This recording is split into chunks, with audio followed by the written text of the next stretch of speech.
2월 12일 토요일 주말입니다. 새벽 기도회를 시작하겠습니다. 오늘 함께 은혜 받을 말씀은 요한복음 12장 20절로 33절입니다. 명절에 예배하러 올라온 사람 중에 헬라인 몇이 있는데 그들이 갈릴리 벳세다 사람 빌립에게 가서 청하여 이르되 선생이여 우리가 예수를 배웁고자 하나이다 하니 빌립이 안드레에게 가서 말하고 안드레와 빌립이 예수께 가서 여쭈니 예수께서 대답하여 이르시되 인자가 영광을 얻을 때가 왔도다. 내가 진실로 너에게 이르노니 한 알의 밀이 땅에 떨어져 죽지 아니하면 한 알 그대로 있고 죽으면 많은 열매를 맺느니라. 자기의 생명을 사랑하는 자는 잃어버릴 것이요 이 세상에서 자기의 생명을 미워하는 자는 영생하도록 보존하리라. 사람이 나를 섬기려면 나를 따르라. 나 있는 곳에 나를 섬기는 자도 거기 있으리니 사람이 나를 섬기면 내 아버지께서 그를 귀히 여기시리라. 지금 내 마음이 괴로우니 무슨 말을 하리요. 아버지여 나를 구원하여 이 때를 면하게 하여 주옵소서.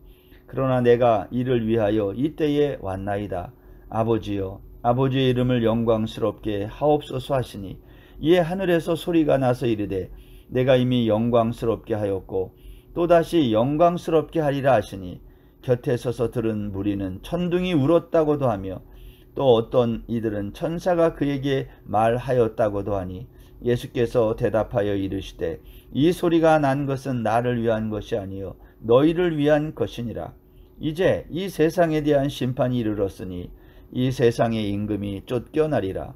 내가 땅에서 들리면 모든 사람을 내게로 이끌겠노라 하시니 이렇게 말씀하심은 자기가 어떠한 죽음으로 죽을 것을 보이심이로라. 아멘. 오늘 본문에는 십자가를 향하는 예수님을 따르는 많은 유대인들 가운데 예수님을 만나기 원했습니다. 그런 얘기가 있어요. 뿐만 아니라 그들은 표적 보기도 원했습니다. 죽은 자 가운데서 살리신 나사로도 보고 싶어 했습니다.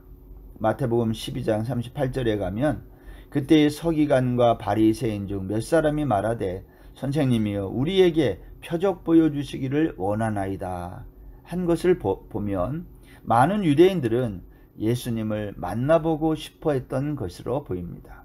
그러나 그들은 바리새인들이 두려워서 감히 나서지 못하고 있었어요. 오늘 본문은 이러한 상황에서 한 헬라인 무리들이 이방인들이 예수님을 만나고자 했던 것이죠. 이들은 직접 예수님께 나오지 않고 빌립과 안드레 제자를 통해서 나왔습니다. 왜 이들은 유대인도 아니면서 예수님을 만나보기 원했을까요? 이들은 유대인들이 예수님을 만나보고 싶었던 이유와는 다른 이유가 있었던 것일까요? 오늘 21절에 보면 이들은 예수를 배우고자 하나이다 한 것을 보아서 표적 보기 원하는 유대인들과는 달랐던 것으로 보입니다. 본문은 이들이 예수님께 나와 무엇을 말했는지에 대해서는 침묵합니다. 다만 예수님의 답변을 기록하고 있는데 그 답변이 23절 말씀입니다. 보십시오. 예수께서 대답하여 이르시되 인자가 영광을 얻을 때가 왔도다. 이 헬라인들이 무슨 질문을 했는지 모르지만 예수님의 답변 내용으로 보아 헬라인들의 질문은 아마 어떻게 하면 영광을 얻을 수 있습니까? 그러한 질문을 한 것으로 보입니다. 성도 여러분, 우리가 어떻게 하면 우리 인생이 영광을 얻는 그러한 영광스러운 삶을 살 수 있겠습니까? 오늘 예수님은 답변하면서 이렇게 24절 5절에서 말씀했어요. 한 알의 밀이 땅에 떨어져 죽어야 많은 열매를 맺는 것처럼 내가 인자가 십자가에 달려 죽음으로 영광스러운 삶을 살게 된다는 거예요. 두 번째는 26절인데요. 만약 너희들도 이 영광에 동참하기를 원하면 나와 함께 죽는 자리가 있어야 된다. 십자가가 있어야 된다. 그러한 말입니다. 그러시면서 동시에 오늘 주님께서는 십자가의 죽음을 두려워하셨어요. 27절에 보십시오. 지금 내 마음이 괴로우니 무슨 말을 하리요? 아버지여 나를 구원하여 이때를 면하게 하여 주옵소서. 그러나 내가 이를 위하여 이때에 왔나이다. 오늘 주님은 그렇게 말씀합니다. 현대인의 성경은 이것을 이렇게 번역했어요. 지금 내 마음이 몹시 괴로우니 무슨 말을 해야 할까? 여러분, 헨리 나우에는요 이런 말을 했습니다. 사랑하는 사람과의 영원한 이별을 앞두고 우리를 가장 힘들게 하는 것은 이제는 다시 볼 수 없게 된다는 것 때문이 아니라 함께 있을 때 그 사람을 용서하지 못하고 받아주지 못한 것이다. 그렇게 말했어요. 좀 더 잘해주지 못한 것, 좀 더 살갑게 대해주지 못한 것이 죽음을 앞에 두고 우리의 마음을 아프게 한다는 거죠. 여러분, 우리는 종종 이와 같은 십자가라고 하는 죽음과 또 그것으로 인해서 우리가 받게 될 영광 사이에 갈등하며 사는 거예요. 어떻게 사는 것이 십자가의 영광을 구하는 삶일까 하는 겁니다. 조창인 씨라는 분이 쓴 소설 길에 보면요, 주인공 승우와 함께 길을 떠나는 사람들이 나와요. 거기 날치라는 직업이 조폭인데, 이 날치는요 자기 인생을 자기를 소모품이라고 생각했어요. 그가 29살 나이가 될 때까지 늘 이용만 당하다가 이용 가치가 떨어지니까 조직으로부터 버림을 받았다. 그렇게 생각을 해요. 제가 보기에 이 소설에 등장하는 승우나 연희는 승우의 여동생인데요. 그리고 매춘부로 나오는 춘자, 그리고 심지어는 승우의 어머니까지, 사실 우리 모두는요 이 시대에서 이용 가치가 떨어진 소모품 같은 존재들 아닙니까? 한때 우리나라의 발전을 위해서 조국 근대화의 기술하고 지켜 세움을 받았던 우리의 기성세대가 속상하고 분한 것은 자신들의 이용 가치가 떨어지자 회사로부터 버림받고 가정으로부터 버림받았다, 그런 거 아닌가요?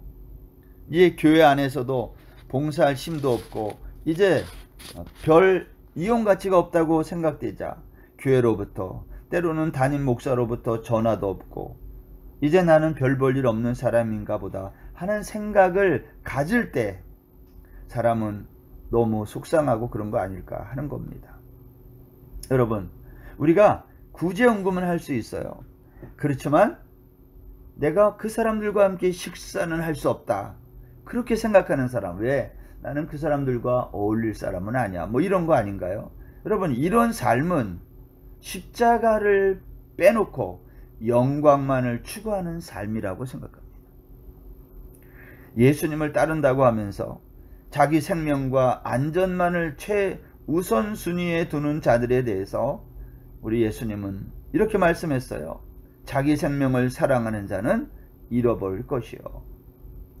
고린도전서 15장 31절 말씀에 보면, 형제들아 내가 그리스도 예수 우리 주 안에서 가진 바 너희에게 대한 나의 자랑을 두고 단언하노니 나는 날마다 죽노라. 사랑하는 여러분, 예수 믿는 사람들은 편안하게 살아야 맞습니까? 아니면 힘들어도 우리가 함께 어울려 살아야 합니까? 후자 아닐까요? 빌 브라이트 목사님은 자신의 삶을 예로 들었어요. 내게는 두 아들이 있다. 막내는 6살, 큰애는 10살.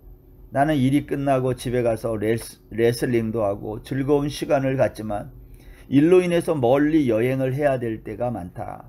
여행이 끝나고 집에 돌아가면 아이들이 밖으로 뛰어나와서 아빠 정말 보고 싶었어요 한다.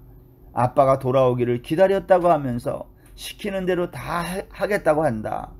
그때 나는 기다렸다는 듯이 아이들을 내 손아귀에 넣고 흔들면서 좋다. 내가 오늘 한 이 결심을 평생 동안 너희들이 한 이 결심을 평생 동안 후회하게 해줄 거야. 너에게서 모든 즐거움을 빼앗아 갈 거야. 이렇게 하는 아버지가 있을까요? 많은 사람들이 하나님께 헌신하기를 두려워합니다. 왜냐?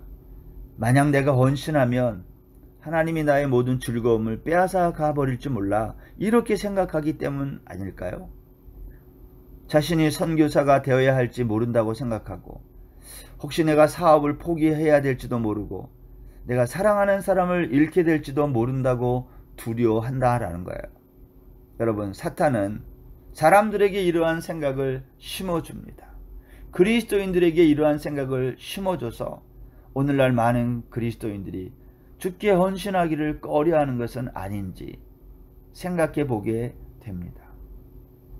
오늘 보면 32절 35절에 보면요, 내가 땅에서 들리면, 그런 말을 해, 인자가 들려야 하리라. 여러분, 여기 들린다는 말이 뭘까요? 이사야 52장 13절에 보면 여호와께서 가라사대 보라, 내 종이 형통하리니 받들어 높이 들려서 지극히 존귀하게 되리라. 사람들은 높이 들린다는 것을 영광으로 자꾸 생각해요. 근데 성경에서 이렇게 높이 들린다는 것은 영광이 아니라 십자가입니다. 여러분, 왜 예수님이 십자가에 들리는 것이 영광일까요? 이거 역설인 거예요. 우리들은 이 세상에서 영광은 십자가가 아니라고 생각해요. 그러나 성경은 영광이 뭐냐? 십자가다. 높이 십자가에 들리는 것이 영광이다. 이것이 역설이에요. 사람들은 십자가 없는 영광만을 생각하기 때문입니다. 희생하고 섬기고, 그리고 자기 부정이 없는 십자가, 세상에 그런 십자가는 없어요. 그것은 이미 십자가가 아닌 것입니다. 오늘 예수님께 나온 헬라인 무리들은요, 마지막, 그러면 이 인자가 누구인지 궁금했어요. 34절 말씀, 우리 오늘 본문이 아니고 내일 그 본문 중에 첫 번째 34절에 보면 거기 나오죠. 너는 어찌하여 인자가 들려야 하리라 하느냐? 이 인자는 누구냐? 그렇게 물어봐요. 궁금했어요. 예수님은 바로 내가 인자라고 말씀하시면서 빛으로 온 나를 믿으라고 오늘 말씀했어요. 여러분, 유대인들은 예수님의 표적에만 관심이 있었지 십자가에 달려 지극히 존귀하게 되시는 예수님 자신에게는 무관심했다.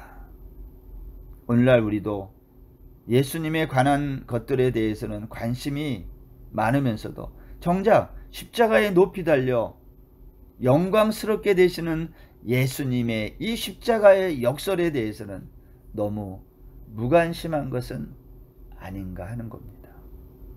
사랑하는 여러분, 오늘 하루도 이 땅에 빛으로 오셔서 우리의 구세주가 되신 그 예수님을 여러분 마음으로 모셔드리시는 거룩한 하루가 되시기를 주의 이름으로 축원합니다. 기도하겠습니다. 하나님 아버지, 십자가는 영광입니다. 하나님, 십자가는 수치이고 고통이며 죽음이지만, 그러나 십자가는 영광이라는 역설이 있습니다. 우리 주님께서 이 역설의 십자가의 영광을 오늘 우리에게 삶의 모든 과정을 통해 보여주신 것처럼 우리도 이 십자가의 영광을 따라가는 우리 모든 성도들 되게 하여 주옵소서. 한 알의 밀이 땅에 떨어져 죽어야 많은 열매를 맺는 것처럼 내가 십자가에 달려 죽음으로 하나님께 영광을 돌린다고 말씀하신 이 주님의 말씀을 기억하고 오늘도 이 십자가의 영광에 동참하는 우리 모든 성도들 되게 하여 주옵소서. 감사하며 예수님의 이름으로 기도드립니다. 아멘. 오늘 주말 하루도 평안한 날 되시고 주일날 뵙겠습니다.